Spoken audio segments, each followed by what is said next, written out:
Let me start with a simple question. Have you ever been talking to someone and halfway through the conversation, you suddenly took a step back? Not because they were rude or they said something offensive, but because something felt uncomfortable. Maybe it was a bad breath or visible dental neglect. You didn't say anything, but your body reacted before your mind did. Every single one of us has experienced this moment, even if we don't admit it.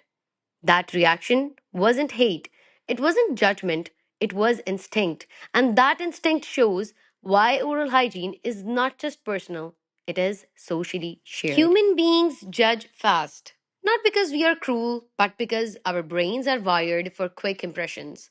Before someone hears your opinions, your background, your values, one thing they notice is smile. A healthy smile feels welcoming, while a neglected one creates distance, even silently. For example, think about meeting someone for the first time at any university or any other place.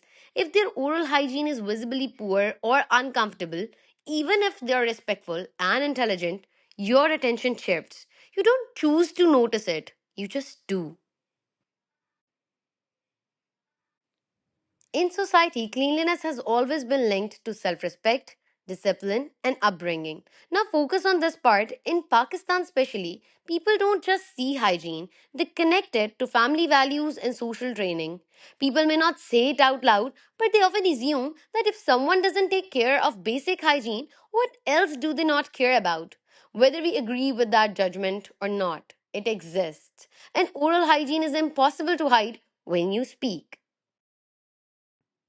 Let me give you a real life example.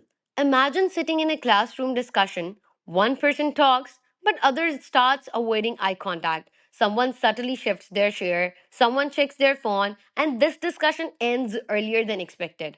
No one insults them, no one complains, but subconsciously, people withdraw. Bad oral hygiene creates invisible social barriers, and over time, these small moments add up to less interaction, fewer connections, and social isolation. Now pause and think. When people notice poor oral hygiene, many unconsciously link it to carelessness, irresponsibility, lack of awareness, and poor self discipline. Are these labels always correct? Absolutely not. But do they influence behavior? Yes. Society runs on perception as much as truth, and perception decides who feels comfortable around you.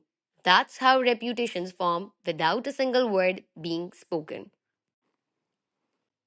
Now, let's switch sides. Imagine being the person who is insecure about their mouth.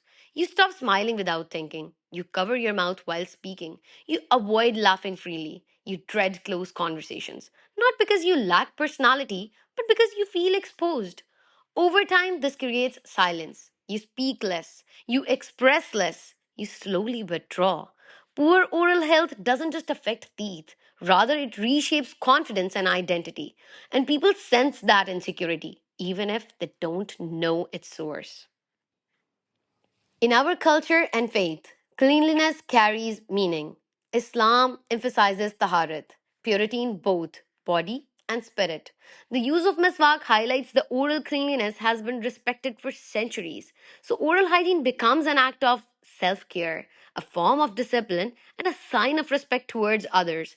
A clean mouth shows consideration, especially in shared spaces and conversations. Now, imagine a job interview. You are prepared, you are qualified, you answered confidently, but poor oral hygiene distracts the interviewers. Instead of focusing on your skills, they focus on discomfort. In careers involving communication, leadership, or teamwork, presentation matters. Sometimes opportunities are lost without feedback, not because of ability, but because of impression.